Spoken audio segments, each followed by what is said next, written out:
All right, everyone.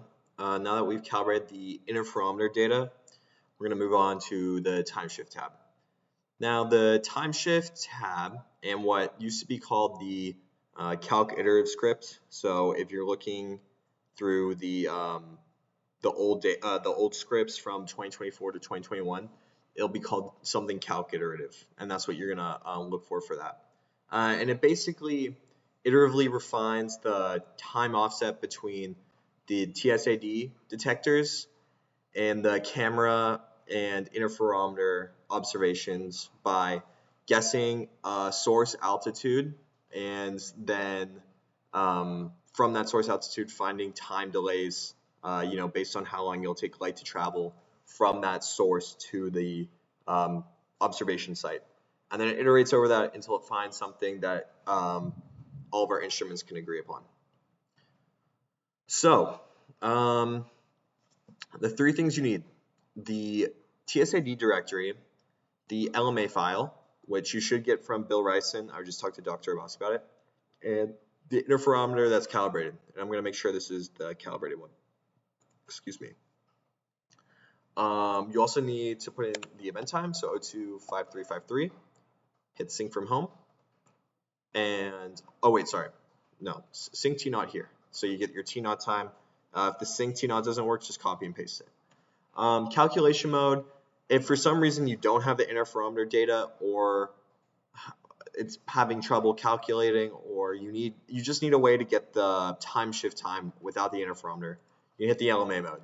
It's not as accurate and you really shouldn't use it, but it's there if necessary. The interferometer and LMA is what we're going to be focused on, and it's very good. Now, before you hit calculate time shift, these are the parameters that you can change. Now, the parameters at the top, not the non-interferometer parameters, I wouldn't change that much. Maybe the LMA time range you could play around with a little bit, but the rest of it I think you should leave untouched. It's just there if you want to.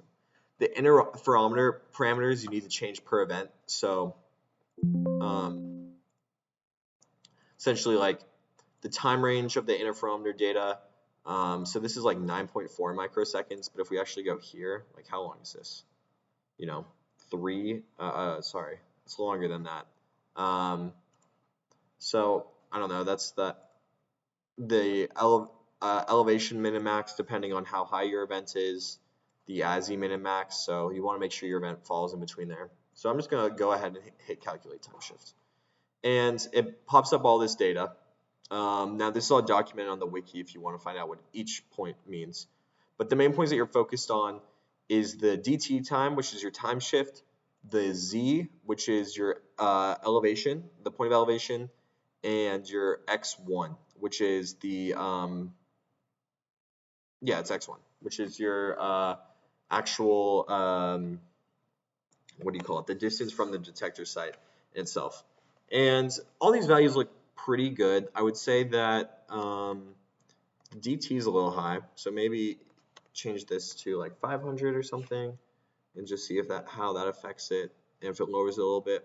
See, that's a little better, but then some of the other components go a little bit more up. So I don't know. Discuss amongst yourselves about what you think is the most important. But I've played around with this a lot. I know this 50.48 number is very accurate for our time shift, and that's the number that we've been using for this event.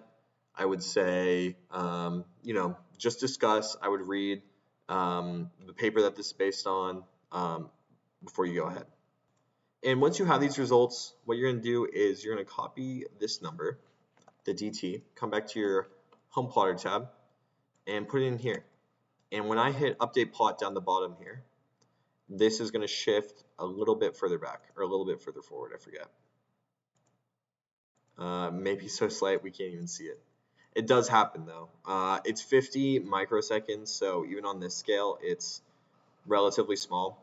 But all it does essentially is shift how much the beginning time of the SD waveforms. And it's just important for accuracy and clarity.